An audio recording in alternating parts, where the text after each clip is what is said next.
Bonjour, bienvenue dans ce débriefing en images du 13 juin 2024 que je fais depuis Ballina, dans le comté de Mayo, bien connu pour ses œufs. Vous comprendrez la blague sûrement. Avant de vous raconter la journée d'hier, voilà comment je l'illustrerai. Légère brise et douce bruine ont parcouru ma journée jusqu'à au moins 4 heures de l'après-midi où ça s'est un petit peu levé. Donc, évidemment, un départ sous une pluie grasse et collante qui m'a tenu une grosse partie de la journée, à tel point que j'ai été trempé jusqu'au sous-vêtement, comme on dit, et que j'ai dû utiliser mes deux paires de systèmes de gants anti-pluie. Suite à ça, il y a quand même eu des beaux passages, alors certains avec une certaine luminosité, même si la photo est un peu retravaillée, une belle baie à la bretonne, d'autres où manifestement je devinais du potentiel, comme on dit, notamment dans le lointain, ce massif montagneux, mais qui s'est dérobé à ma vue et que je n'ai jamais vraiment admiré. J'ai ensuite attaqué des petites routes dans des montagnes, dans des vallées glaciaires magnifiques. Là aussi, la beauté a un petit peu diminué par le temps, on va dire, qui ne vous permet pas d'apprécier l'entièreté du site. Et puis alors là, vous le voyez peut-être dans le fond, tout au fond, il y a une espèce de ligne droite. Je me suis dit, non, c'est pas possible, c'est pas la route. Et si, les Irlandais s'emmerdent pas à faire des virages, où ils en font très peu. Moyennant quoi, quand ils en font, c'est des virages de chez virage.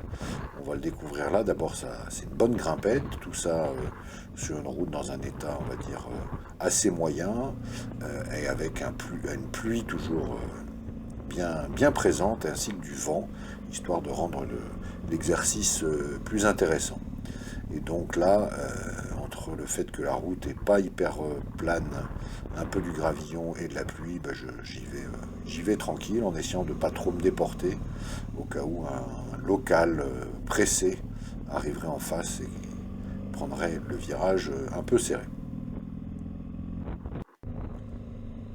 Et donc là, je me précipite vers la plage la plus jolie du parcours, mais les conditions étaient telles que j'ai eu du mal à, ne serait-ce que faire cette photo, j'ai eu du mal, le vent était tellement fort que j'ai pas pu enlever mon casque et encore moins profiter de l'endroit.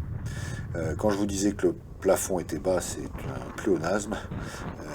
C'est pas que le plafond était bas, c'est qu'il était carrément sur la route. On le verra un peu plus loin.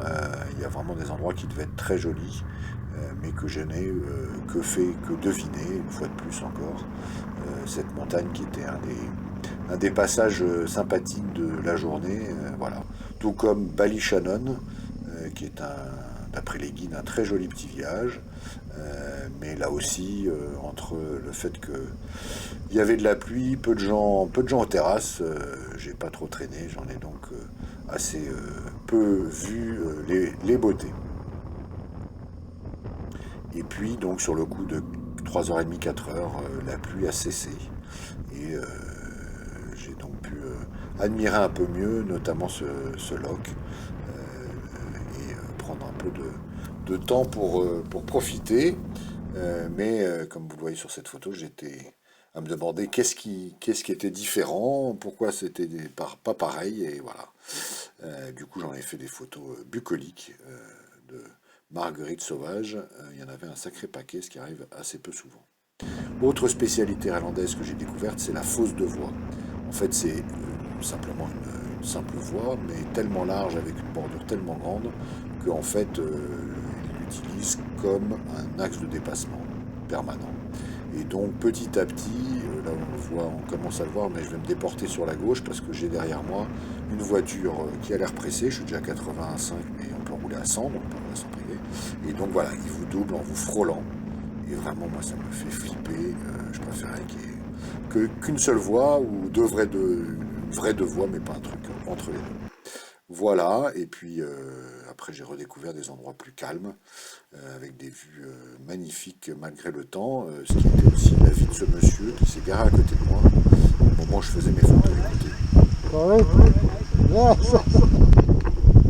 Alors very nice indeed, mais enfin, il y aurait un rayon de soleil et 50 km de vent en moins, ça serait pas trop mal. Voilà l'arrivée à Ballina, avec à gauche, vous voyez l'hôtel qui est au bord de la rivière Moy, qui est un beau lieu de la pêche du saumon, puisque à peine installé dans ma chambre, il y avait dans la rivière 5 mecs qui pêchaient le saumon. Alors je pensais que c'était exceptionnel, et puis en fait, il y en a toute la journée, tout le temps comme ça.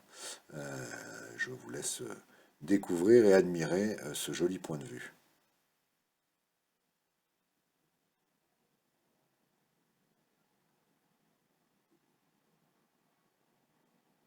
Et voilà la vue de la chambre avec la cathédrale, qui n'est pas une cathédrale de gothique, mais qui est plutôt un petit village charmant.